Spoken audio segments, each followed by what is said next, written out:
La predicación que vamos a estar compartiendo el día de hoy se basa en la primera carta a Timoteo, en el capítulo 1 completo. No lo voy a leer otra vez porque vamos a estarlo revisitando a lo largo de la predicación, pero es todo el primer capítulo de Timoteo. Y esta primera carta a Timoteo es una epístola del apóstol Pablo que creo que es muy importante que la estudiemos, especialmente como iglesia. Bueno, no solamente esta, sino las dos cartas a Timoteo y también la carta a Tito, debido a que en ellas se encuentran instrucciones claras y específicas para la vida de la iglesia, pero sobre todo instrucciones para sus líderes o para aquellos que anhelan servir en el ministerio, llámense pastores, diáconos, ancianos, etc.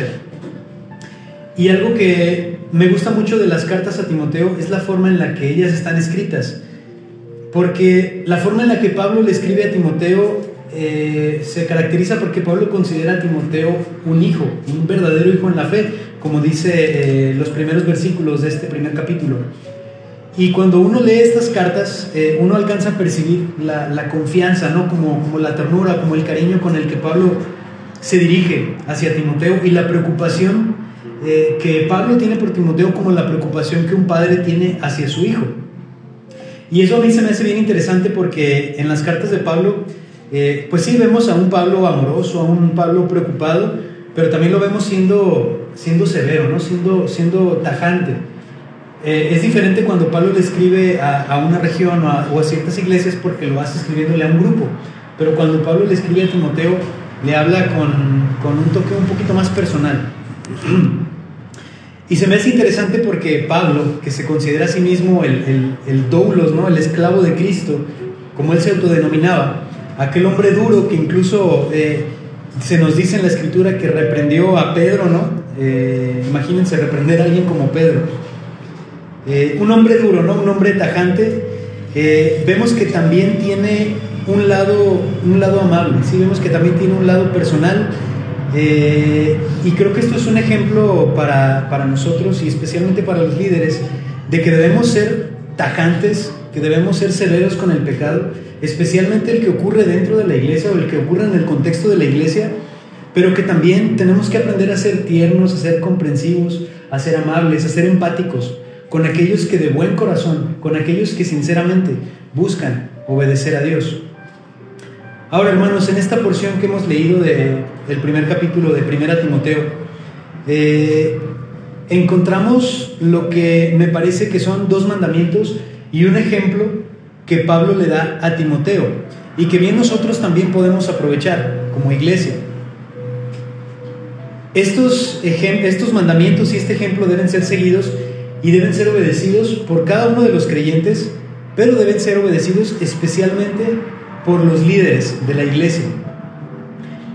Y la iglesia, como ya lo hemos estudiado anteriormente, tiene la encomienda de vigilar que sus líderes cumplan con estas cosas. Así que, hermanos, les pido que esta mañana presten especial atención a lo que vamos a estar compartiendo, porque como ustedes saben, nos encontramos en un momento bien importante como iglesia, en el que estamos próximos a hacer ordenamientos de los líderes en esta iglesia, y es importante que recordemos, ¿no? ¿Qué es lo que debe buscar un líder? ¿Qué es lo que debe procurar un líder en su ministerio? Y como ya hemos estudiado anteriormente cuando hablamos acerca de la iglesia, que la iglesia es responsable de cuidar que sus líderes se mantengan en estas cosas. Amén. Entonces, el primer mandamiento lo vamos a encontrar en los versículos 3 al 7, 1 Timoteo 1, versos 3 al 7, voy a leer nuevamente. Esto es lo que le pide Pablo a Timoteo, dice: como te rogué que te quedases en Éfeso cuando fui a Macedonia, para que mandases a algunos que no enseñen diferente doctrina, ni presten atención a fábulas y genealogías interminables, que acarrean disputas, más bien que edificación de Dios, que es por fe, así te encargo ahora. Pues el propósito de este mandamiento es el amor nacido de corazón limpio y de buena conciencia y de fe no fingida, de las cuales cosas, desviándose algunos, se apartaron a vana palabrería, queriendo ser doctores de la ley sin entender ni lo que hablan ni lo que afirman. Este es el mandamiento, ¿sí? Le dice Pablo a Timoteo: Timoteo, en aquel entonces, cuando yo me fui a Macedonia, te encargué que les mandes a otros que no enseñen diferente doctrina, y eso mismo te encargo ahora, que le enseñes a otros, que les mandes a otros que no enseñen diferente doctrina. Timoteo era el delegado por Pablo para pastorear la iglesia de Éfeso, y ese es el mandamiento que le hace, que cuide a la iglesia de las falsas doctrinas y de los falsos maestros de la época. Ejemplos de estas enseñanzas y de estos falsos maestros tenemos muchos en todo el Nuevo Testamento. Cuando nosotros leemos el Nuevo Testamento vemos cuáles son las doctrinas, las corrientes de pensamiento que estaban tratando de infiltrarse en la iglesia en aquel momento, ¿sí? En aquel entonces. Hay muchos ejemplos, pero vamos a visitar al menos uno que se encuentra en Colosenses. Acompáñenme por favor a la carta a los Colosenses, un poquito atrás. Colosenses 2. Voy a leer los versículos del 8 al 23. Aquí se nos habla un poco acerca de cuáles eran estas falsas doctrinas que estaban tratando de ingresar, de infiltrarse en la iglesia. Dice: mirad que nadie os engañe por medio de filosofías y huecas sutilezas, según las tradiciones de los hombres, conforme a los rudimentos del mundo, y no según Cristo. Esto es importante, conforme a los rudimentos del mundo, porque en Él habita corporalmente toda la plenitud de la deidad, y vosotros estáis completos en Él, que es la cabeza de todo principado y potestad. En Él también fuisteis circuncidados con circuncisión no hecha a mano, al echar de vosotros el cuerpo pecaminoso carnal en la circuncisión de Cristo, sepultados con Él en el bautismo, en el cual fuisteis también resucitados con Él, mediante la fe en el poder de Dios que le levantó de los muertos. Y a vosotros, estando muertos en pecados y en la incircuncisión de vuestra carne, os dio vida juntamente con Él, perdonándoos todos los pecados, anulando el acta de los decretos que había contra nosotros, que nos era contraria, quitándola de en medio y clavándola en la cruz. Despojando a los principados y a las potestades, los exhibió públicamente, triunfando sobre ellos en la cruz. Por tanto, nadie os juzgue en comida o en bebida, en cuanto a días de fiesta, luna nueva o días de reposo, todo lo cual es sombra de lo que ha de venir, pero el cuerpo es de Cristo. Nadie os prive de vuestro premio, afectando humildad y culto a los ángeles, entremetiéndose en lo que no ha visto, vanamente hinchado por su propia mente carnal, y no haciéndose de la cabeza, en virtud de quien todo el cuerpo, nutriéndose y uniéndose por las coyunturas y ligamentos, crece con el crecimiento que da Dios. Pues si habéis muerto con Cristo en cuanto a los rudimentos del mundo, ¿por qué, como si vivieseis en el mundo, os sometéis a preceptos tales como no manejes, ni gustes, ni aun toques, en conformidad a mandamientos y doctrinas de hombres, cosas que todas se destruyen con el uso? Tales cosas tienen a la verdad cierta reputación de sabiduría en el culto voluntario, en humildad y en duro trato del cuerpo, pero no tienen valor alguno contra los apetitos de la carne. Aquí se nos da una lista de lo que se estaba tratando, de las filosofías que se estaban tratando de infiltrar en la iglesia. En resumen son estas, ¿sí? Que para ser un verdadero cristiano, o un cristiano completo, ¿no? Como si el cristiano estuviera incompleto, para ser un cristiano completo, primero se debían de hacer a la religión judía, seguir las tradiciones e incluso circuncidarse, ¿sí? El versículo 10 que acabamos de leer dice: vosotros estáis completos en Él. Es como si Pablo les dijera: acuérdense que ustedes ya están completos, no tienen que hacer nada más, no tienen que hacer nada más para completar su fe. Esta es una frase que yo les he escuchado a algunos actualmente, de los que están enseñando cuestiones judías, ¿sí? Que dicen que sí tenían su fe en Cristo, pero que seguir las tradiciones judías vinieron a completar su fe, ¿sí? Como si estuviéramos incompletos. Otra de las cosas otra de las filosofías es que se estaba haciendo una mezcla de las enseñanzas humanas con las enseñanzas apostólicas como la forma de alcanzar un estado espiritual superior, como si el evangelio no fuera suficiente para darnos plenitud, ¿sí? Que tienes que guardarte de esto, que no tienes que hacer esto, que tienes que cumplir con aquello. También vemos que se le estaba dando una importancia excesiva a las cuestiones espirituales, a los ángeles, a demonios. Incluso ahí se nos habla, ¿no?, de dar adoración o dar culto a los ángeles. Y como si esto también fuera algo relevante en cuanto a la salvación, en cuanto a la experiencia cristiana. También vemos que se estaba enseñando que se tenían que privar de ciertos alimentos, de ciertos placeres, de ciertas comodidades como medio de santificación, ¿sí? Estaban poniendo prohibiciones en cosas en las que Dios no puso prohibición. Estaban excediendo lo que es el mandamiento de Dios. Estaban prohibiendo cosas en las cuales Dios no dio ni mandamiento, ni mucho menos una prohibición. Eso es lo que estaba tratando de meterse en la iglesia. Ahora yo les pregunto, ¿les suena familiar eso? ¿Les parece que esto ya se acabó o que sigue tratando de meterse en la iglesia? Hermanos, ya han pasado 2000 años y la iglesia sigue batallando con estos mismos problemas. Estas enseñanzas no se han erradicado del todo, tal vez han cambiado un poco sus planteamientos, ¿no? La forma en la que se está enseñando esto, pero la médula espinal, la esencia sigue siendo la misma. Y la instrucción que Pablo le da a Timoteo es aferrarse a la enseñanza apostólica y mandar que no se enseñe algo diferente. Le dice: Timoteo, no permitas que estas cosas se estén enseñando en la iglesia, manda a otros que no enseñen diferente doctrina. Porque un poco de levadura leuda toda la masa. Un poquito que permitamos de estas doctrinas en la iglesia, entonces va a empezar a contaminar al resto de las enseñanzas. Ahora, si Pablo le está pidiendo a Timoteo que se aferre a la enseñanza apostólica, que no enseñe diferente doctrina, ¿cómo nosotros podemos saber la enseñanza apostólica? Pues a través de la Escritura. Y solamente la Escritura, ¿verdad? Veíamos en el tema que estamos viendo en la escuela dominical, la sola Escritura. En aquella época la iglesia tenía el Antiguo Testamento y tenía los apóstoles, ¿sí?, para dar forma a la doctrina.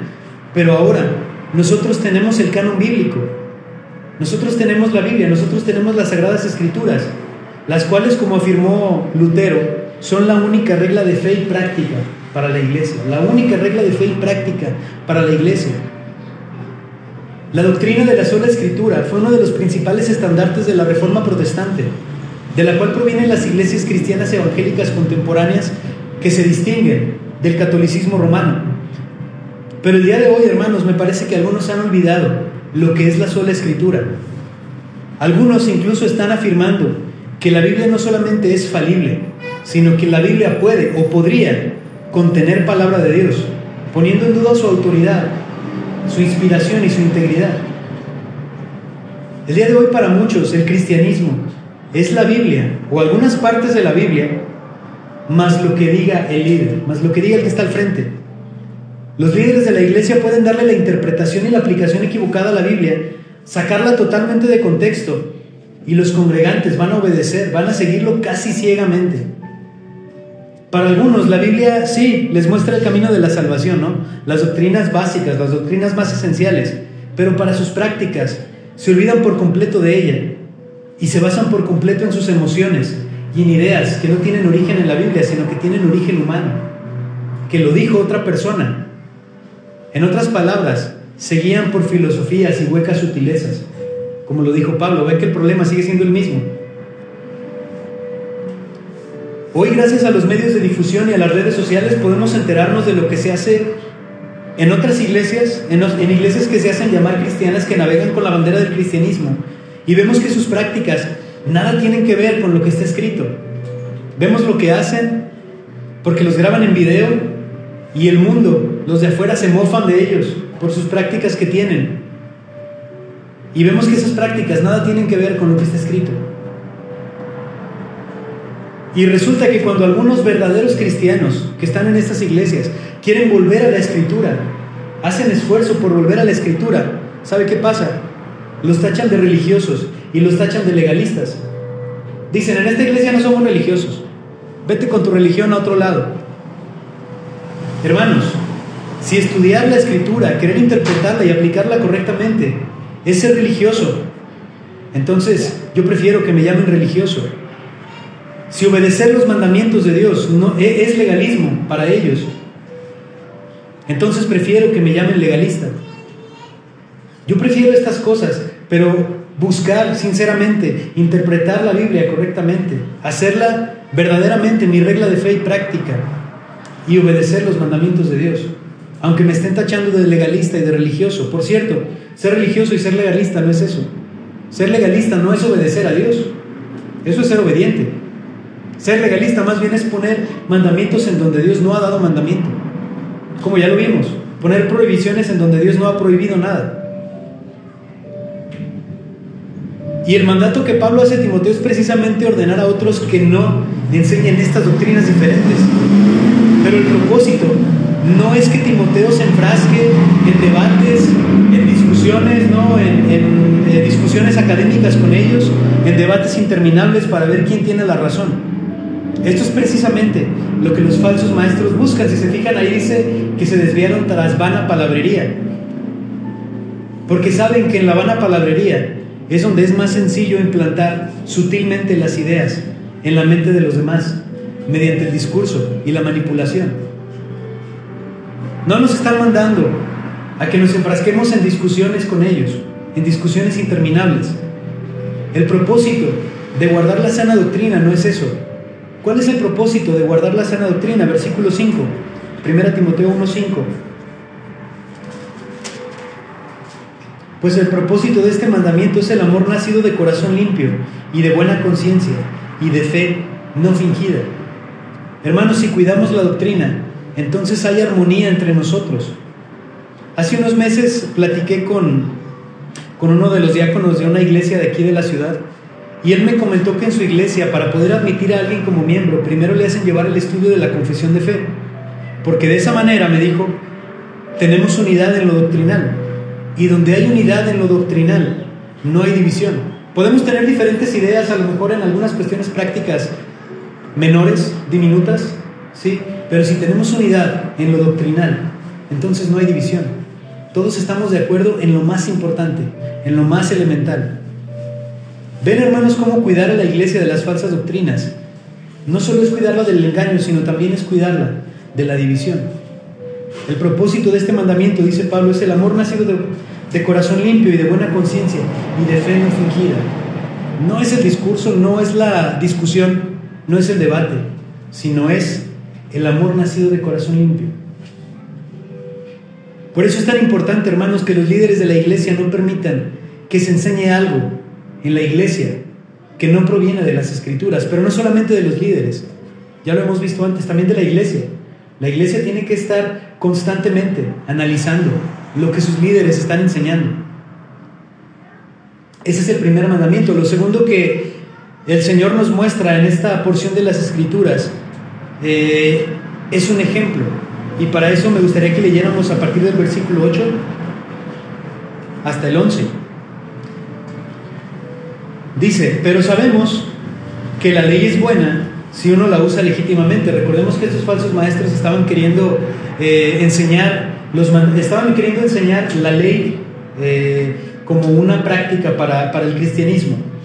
Pero sabemos que la ley es buena si uno la usa legítimamente, conociendo esto, que la ley no fue dada para el justo, sino para los transgresores y desobedientes, para los impíos y pecadores, para los irreverentes y profanos, para los parricidas y matricidas, para los homicidas, para los fornicarios, para los sodomitas, para los secuestradores, para los mentirosos y pérjuros, y para cuanto se oponga a la sana doctrina, según el glorioso evangelio del Dios bendito, que a mí me ha sido encomendado. Bueno, entonces, como ya lo mencioné, una de esas falsas doctrinas que Pablo estaba combatiendo era aquella que decía que el cristiano primero debía convertirse al judaísmo y seguir la ley que está escrita en el Pentateuco y las tradiciones y las fiestas, etc. Esto implicaba guardar la ley, es decir, todo lo escrito en los primeros 5 libros de la Biblia. Ahora, no vamos a entrar en detalle en cuanto a esta falsa doctrina porque no es el propósito de esta predicación, pero en resumen nos dice esta parte de la Escritura que la ley es buena porque sirve para una cosa: para evidenciar los pecados de los que son pecadores. Ahí dice que la ley no es para el justo, sino para los transgresores, desobedientes, etcétera, etcétera, etcétera. Pablo dice que la ley es para mostrarle a los pecadores precisamente lo que son, pecadores, para que nadie tenga excusa, para que todos, al verse de frente ante la ley, diga: soy un pecador, no tengo justicia en mí mismo, estoy bajo la ira de Dios. Y cuando leemos el listado de pecados que enumera aquí Pablo, como que nos viene a la mente el pensamiento de: qué bueno que yo no soy así, ¿verdad? Dice, ¿no? Pérjuro, parricida, matricida, homicida, no, yo no soy nada de eso, ¿verdad? Como que decimos: ay, no, qué malvada puede ser la gente, ¿verdad? Y esto lo digo de mi propio pensamiento, pero casi estoy seguro que la intención de Pablo al escribir esto era precisamente que pensáramos eso, que viéramos como que los pecadores son alguien que está por allá y que es muy malvado, ¿no? No habla de mí, está hablando de otros pecadores, ¿no? de los que están en la cárcel, de los que venden drogas, de los que matan gente, de los que hacen cosas así, de los mafiosos, ¿no? Pero aquí el texto hace un giro inesperado, ¿no? Le llaman un plot twist, como un giro inesperado en la trama, algo que no nos esperamos. A partir del versículo 12 dice: doy gracias al que me fortaleció, a Cristo Jesús nuestro Señor, porque me tuvo por fiel, poniéndome en el ministerio, habiendo yo sido antes blasfemo, perseguidor e injuriador, mas fui recibido a misericordia porque lo hice por ignorancia, en incredulidad. Pero la gracia de nuestro Señor fue más abundante con la fe y el amor que es en Cristo Jesús. Palabra fiel y digna de ser recibida por todos, que Cristo Jesús vino al mundo para salvar a los pecadores, de los cuales yo soy el primero. Pero por esto fui recibido a misericordia, para que Jesucristo mostrase en mí el primero toda su clemencia, para ejemplo de los que habrían de creer en Él para vida eterna. Por tanto, al Rey de los siglos, inmortal, invisible, al único y sabio Dios, sea honor y gloria por los siglos de los siglos. Amén. Aquí Pablo hace este giro inesperado para que todos caigamos en cuenta de que los transgresores de los que está hablando en el párrafo anterior es un grupo en el que nosotros también estamos incluidos. No está hablando de otros pecadores, hermanos, está hablando de nosotros. Pablo dice que la ley es para los transgresores, desobedientes, fornicarios, asesinos, etc. Y luego dice algo parecido a esto: doy gracias a Dios que me fortaleció y me tuvo por fiel, porque yo era parte de esa lista. De hecho, Pablo se describe a sí mismo como el peor. Ahí dice: de los pecadores de los cuales yo soy el primero, pero algunas traducciones, esta traducción del primero la cambian por de los cuales yo soy el peor. Dice: doy gracias a Dios que me fortaleció. Doy gracias a Dios que me fortaleció y me tuvo por fiel, aun cuando yo era el peor de los pecadores, o aun cuando yo todavía soy el peor de esos pecadores.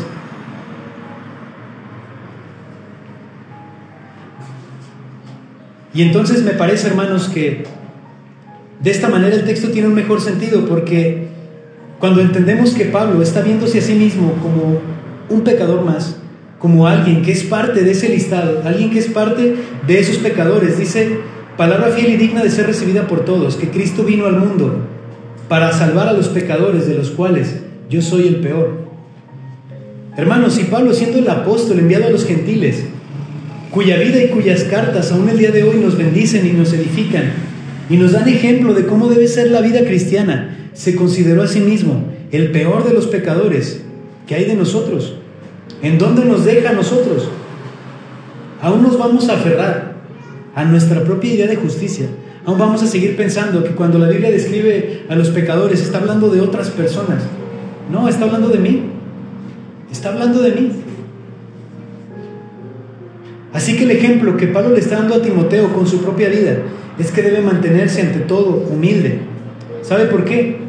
Porque Pablo recuerda constantemente que si Cristo no se le hubiera aparecido en el camino a Damasco, ¿qué seguiría siendo? Él seguiría siendo un perseguidor, un asesino, un mentiroso, un arrogante. Pablo reconoce que si no fuera porque Cristo lo rescató, él seguiría haciendo esas cosas. Y esa es la realidad de todos nosotros. Si Cristo no se hubiera aparecido en nuestra vida, nosotros estaríamos caminando directo hacia una muerte y perdición eterna, inevitable. Así que no podemos llegar a pensar que somos justos. No podemos llegar a pensar que hemos alcanzado alguna santidad admirable, porque no hay nada de nosotros que tenga valor. Es Cristo que se apareció en nuestras vidas. Como Cristo se apareció a Pablo en el camino a Damasco, así Cristo se apareció a nosotros en nuestras vidas. Y solamente por Cristo nosotros podemos acercarnos al Padre. En una ocasión fui testigo de cómo un congregante le dijo a un pastor de una iglesia no precisamente bíblica, ¿no? Le dijo: pastor, eres la persona más espiritual y conocedora de la Biblia que conozco. ¿Y saben cuál fue la respuesta del pastor? Simplemente asintió con la cabeza, como si dijera: tienes razón, lo soy. Yo pensé dentro de mí: ¿qué? ¿No debería más bien desviar esa alabanza hacia Dios? Yo esperaba una respuesta mucho más humilde. Yo esperaba que dijera: hermano, gracias a Dios que me ha permitido servirle y que me ha permitido ser de bendición para tu vida, o algo así. Pero no, él simplemente asintió con la cabeza. Sí, tienes razón, soy el más espiritual. Pablo le está diciendo a Timoteo, no hagas eso. Hermanos, hoy en día tenemos líderes que están poniéndose a sí mismos en un estatus más elevado que sus congregaciones. Hablábamos de eso hace rato, ¿no? Como si ellos mismos no fueran pecadores, o como si hubieran alcanzado alguna santidad superior, algún nivel diferente, algún nivel especial, ¿no? Como si fueran los ungidos. Nos venden la idea de que son inalcanzables en santidad, que disfrutan una cercanía con Dios a la que no cualquiera puede acceder. Y tristemente, hermanos, este es precisamente el tipo de líderes que muchos buscan seguir. Personas adoradoras de sí mismas y que buscan que otros les adoren. Y quiero decirles, hermanos, que nosotros, los que lideramos esta iglesia local, esta iglesia manantial de la vida, no estamos exentos de eso. Por eso hemos estudiado mucho acerca de las responsabilidades de los líderes, de las responsabilidades de los miembros de la iglesia. Y les recuerdo, una vez más, hermanos, que es responsabilidad de la iglesia cuidar a sus líderes y poner a prueba la doctrina y la vida de los pastores, de los ancianos, de los diáconos, de los maestros, porque ellos no están exentos de caer en esto. No estamos exentos de caer en esto. Por eso es importante que la iglesia constantemente esté orando por sus líderes. No estamos exentos, hermanos, seguimos siendo humanos. No tenemos una santidad especial, no tenemos un nivel espiritual más alto. Seguimos siendo pecadores y seguimos estando expuestos al pecado. Necesitamos una misericordia especial del Señor. Lo tercero que vamos a ver en esta parte de la Escritura es otro mandamiento que aparece a partir del versículo 18. Dice: este mandamiento, hijo Timoteo, te encargo para que conforme a las profecías que se hicieron antes, en cuanto a ti, milites por ellas la buena milicia, manteniendo la fe y buena conciencia, desechando la cual naufragaron en cuanto a la fe algunos, de los cuales son Himeneo y Alejandro, a quienes entregué a Satanás, para que aprendan a no blasfemar. Bueno, no vamos a ver hoy lo que significa entregarle a alguien a Satanás. Ese es otro tema. En lo que quiero que prestemos atención es que el mandamiento que Pablo le da a Timoteo es militar la buena milicia. ¿Qué significa militar la buena milicia? Militar es lo que hace un soldado, ¿sí? Ser disciplinado, entrenar, prepararse, ir a batalla, entrar en batalla. Eso es militar. ¿Cómo se milita esta buena milicia de la que habla Pablo? Vamos a ir un poquito más adelante a 2 Timoteo, capítulo 2, versos 3 y 4. Fíjense lo que dice: tú pues sufre penalidades como buen ¿qué? Soldado de Jesucristo.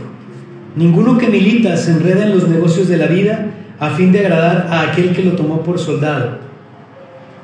Vemos que esta es una figura o un ejemplo recurrente que Pablo utiliza para enseñarnos cómo es la vida cristiana, que tenemos que militar así como un soldado milita para ir a la guerra. Y dice: ninguno que milita se enreda en los negocios de la vida a fin de agradar a aquel a que lo tomó por soldado. La buena milicia, hermanos, es sufrir penalidades por Cristo. Se me quedó muy grabada una frase de la predicación de la semana pasada que decía algo así como que la tribulación no es sufrir como consecuencia de nuestras malas decisiones. Ya sabes, ser descuidado con el dinero, ser descuidado con la salud, ser permisivos con algunos pecados, etc. Eso no es tribulación. La tribulación es cuando nosotros sufrimos por seguir a Cristo, cuando nosotros padecemos por hacer lo que Dios nos manda hacer. Eso es tribulación. No sufrir a consecuencia de lo que yo mismo ocasioné. Hermanos, vivir de la manera que Cristo nos manda es ir constantemente en contra de la corriente, ¿cierto? ¿O me equivoco? Seguir a Cristo es ir contra la corriente todo el tiempo. Todo el tiempo parece que todo se pone en nuestra contra. Todo el tiempo tenemos que hacer algo diferente a lo que hacen los demás. Es perder oportunidades económicas, es perder amistades, es renunciar muchas veces a cosas que nos gustan. A veces es dejar ir sueños que teníamos, proyectos que teníamos. Pero hermanos, seguir a Cristo también es mantener la fe y la buena conciencia. Y no hay nada más saludable para la vida del creyente que actuar con buena fe y que actuar con buena conciencia, porque eso nos da paz en el corazón. Cuando como creyentes nosotros dejamos de mantener la fe y dejamos de mantener la buena conciencia, es decir, actuamos intencionalmente en contra de lo que Dios nos ha ordenado, entonces nuestro corazón se endurece y cada vez nos sentimos más alejados de Dios, y como estamos más lejos de Dios, entonces somos capaces de caer en pecados y en decisiones todavía peores, lo que termina alejándonos aún más del Señor.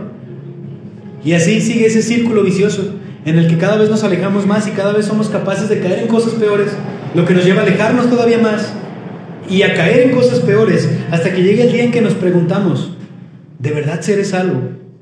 ¿De verdad seré cristiano o no?